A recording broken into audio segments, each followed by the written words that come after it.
It's Madden NFL 24 on EA Sports. And if it's in the game, it's in the game. It's the Bucs and the Vikings, and it comes your way next. A very warm day outside by Minnesota standards, but then again, it is still summer. Either way, the AC is working just fine at US Bank Stadium in the Twin Cities. Today, two NFC clubs going head-to-head, as it'll be the Tampa Bay Buccaneers taking on the Minnesota Vikings. Brandon Gautin, so pleased to be joined as always by Charles Davis. CD, these Vikings had things rolling in 2022, a 13-4 record, new head coach, an exciting offense, but it all came crashing down in another early playoff exit. And that really was because of the defensive side of the ball. They had a terrific record. Would they win 11 games by one score or less, an NFL record? Got to get strong on the defensive side in order to get deeper into the playoffs. And then for the visiting Bucs, all of a sudden Super Bowl 55 feels like it was a long time ago. Tom Brady retired. Some of the stalwarts of that team have moved on. They did win the NFC South last year, but they did so with a losing record at 8-9. And sometimes when you have a chance to begin again, other people emerge and play at a level that you don't expect. And that's what Tampa Bay needs from this team in 2023.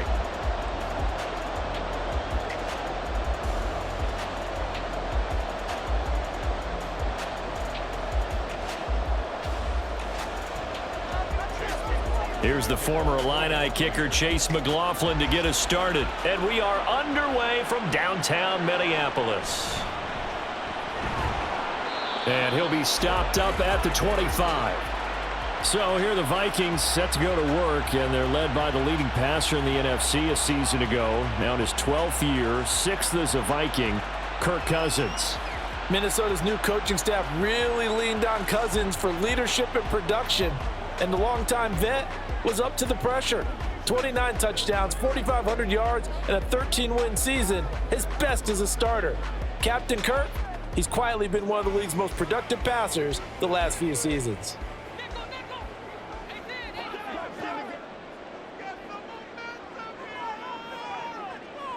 First play, here's Cousins. That's complete to Justin Jefferson. He'll be dropped after a gain of about 6 across the 30 to the 31. I think defensively you're okay with that. Here in the first quarter, he's going to get some catches, but they rallied to him quickly. And that's what you count on, and I like what you just said. First quarter, can you do it all game long? They catch it, you tackle them, they go down on the spot. Because when you're able to do that and you don't give up big chunks of yardage after the catch, now you put the offense in a position where every series they have to work hard to pick up first downs, and you tend to stall them out when you do that.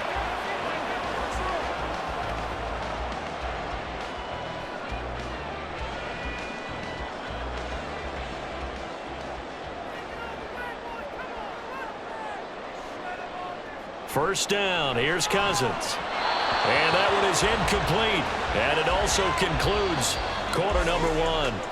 We're scoreless after 1. Second quarter now from Minnesota. It's the Vikings in possession of the football as they've got it with a 2nd and 10.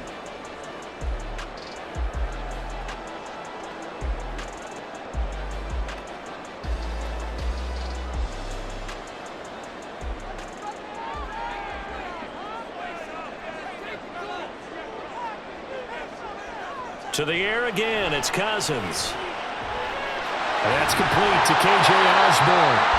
The Vikings going to signal for the first of their timeouts as the clock will stop with 55 seconds to go until halftime.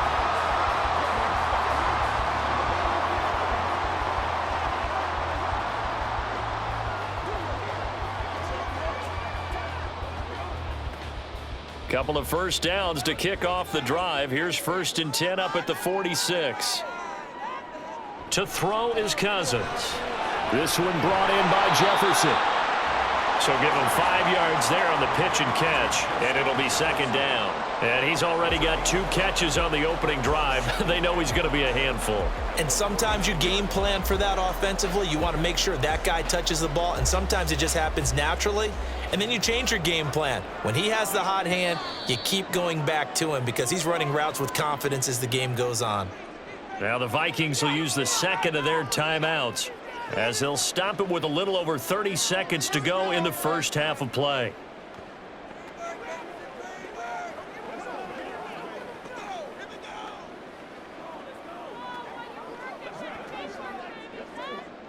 Now 2nd and 5.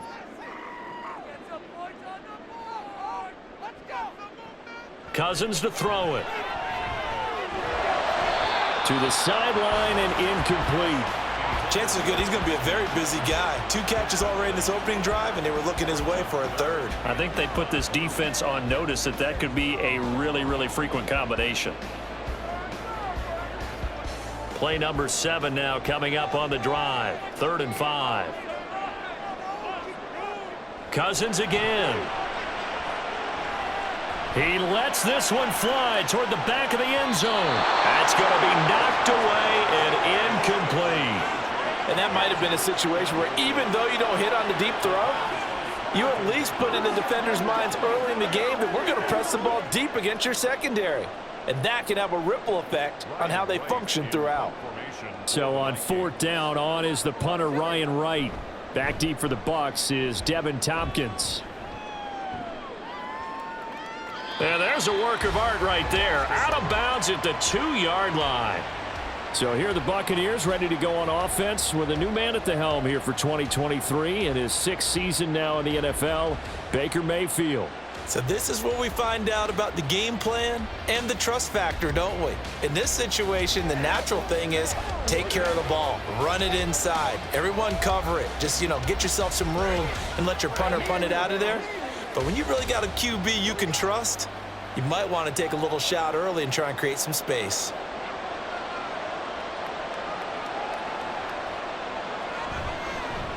Now a 3rd-round pick a year ago. Here's Rashad White. And he's tackled a yard short of the marker. Good gain of 9 on 1st down. It's a gain of 9. Brings up 2nd and So plenty of action on the field, but no action right now on the scoreboard, at least as of yet. 0-0 is our score. As we send you down to Orlando, where Jonathan Coachman has our EA Sports halftime report. Coach. Okay, Brandon, thanks very much. Back to you guys in a bit.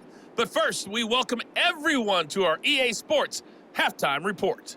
Not too much to show you in terms of scoring plays. In fact, there's nothing to show you. A scoreless tie here at the half. Both of these defenses have been outstanding thus far. All right, Coach, thanks. Yeah, both teams likely to make some changes in what's been a closely fought battle to this point.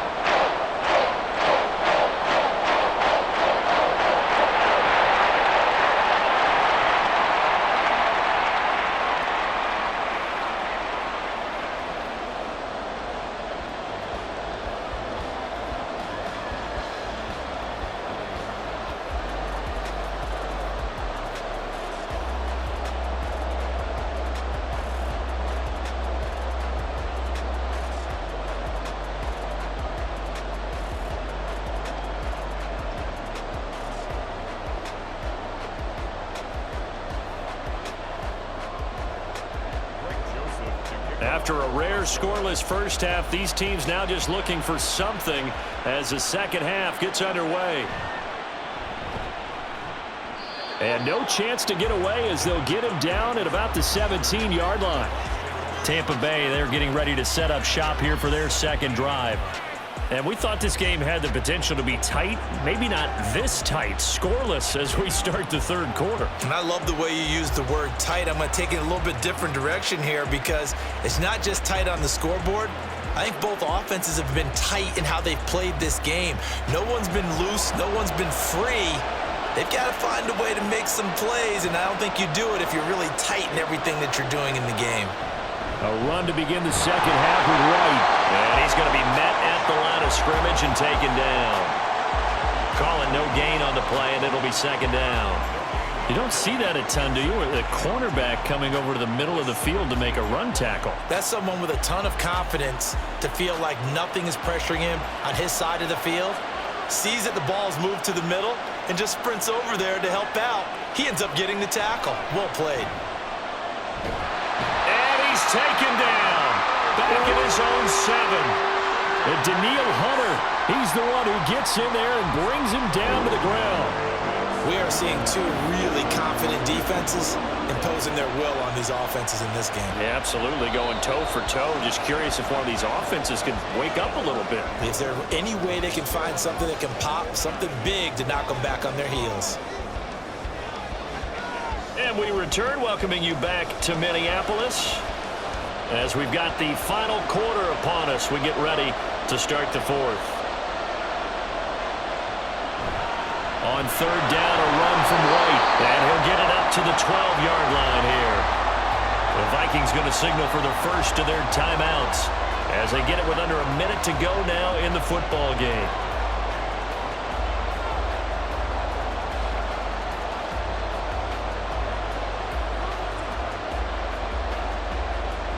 Here comes the Buccaneers punter now. As the drive goes backwards, so he's on to punt it away.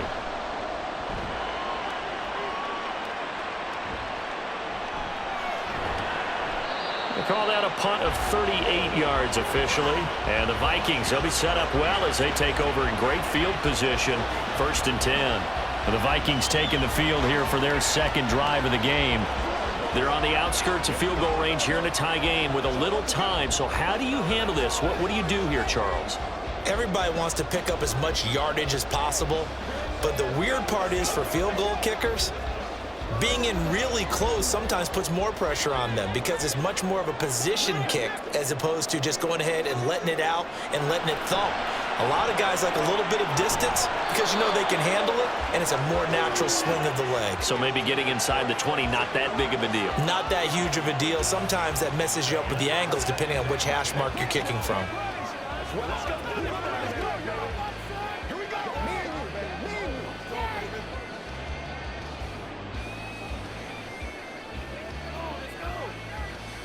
They'll try again here. 2nd and 10.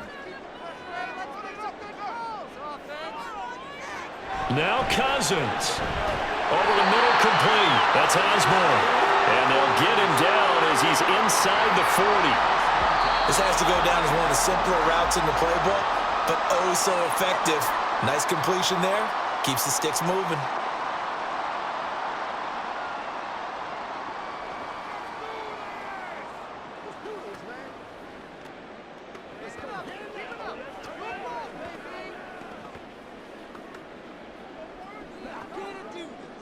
Final minute, 1 timeout remaining. 1st and 10. Here's Madison running on 1st down. Now a timeout called for by the defense as they'll stop him with a little over 30 ticks to go in the football game.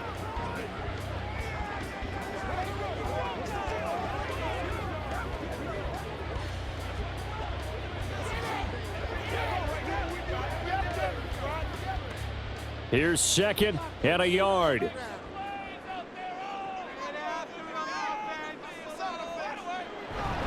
Here's Madison getting it again on 2nd. And finally down he goes as they work it inside the 10 to the 7. Probably had 60,000 thinking pass right there, including us in the booth. Yeah, no doubt about it. That was a big call, big guts on that one. And guess what? That run, it'll pay dividends.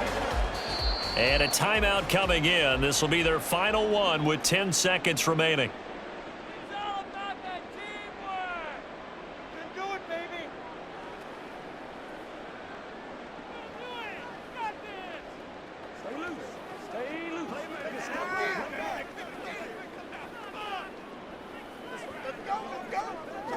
Tension building. Here's Greg Joseph. Now a final chance to stop it here as a timeout comes in with 10 seconds left in the game. And now it all rests on the right foot of their kicker. His first attempt of the afternoon, and it's for the win. And this one is right through. And it's celebration time on that sideline as they have taken the lead in the final seconds. So they tried to ice him there, but it's fair to say it did not have the intended effect. And I've known kickers that take it as an affront. And there he says, you think you're going to rattle me? Think again.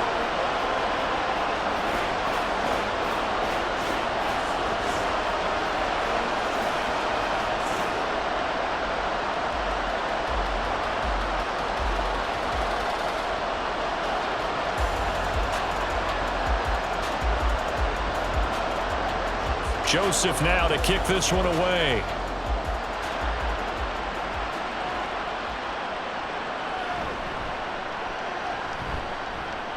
And it's a pretty good return here as he'll get this up to the 29.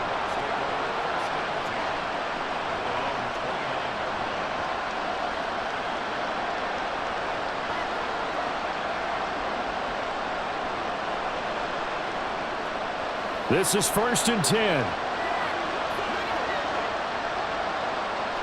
One last shot for Mayfield here. And it's incomplete. So their final drive comes up empty. And with that, the ball game is over. So the final seconds have ticked away in this Minnesota victory. And not all W's are created equal, CD. And this one came in shutout fashion. Well, their offense certainly didn't need to do anything, right? They could take the day off, and they did. But the defense, they carried them in a big way. Yeah, look, the offense obviously stuff to work on, but they did enough, and the defense carried the load. But you know what they say, it's always fun to work on things. If it didn't go well in your game,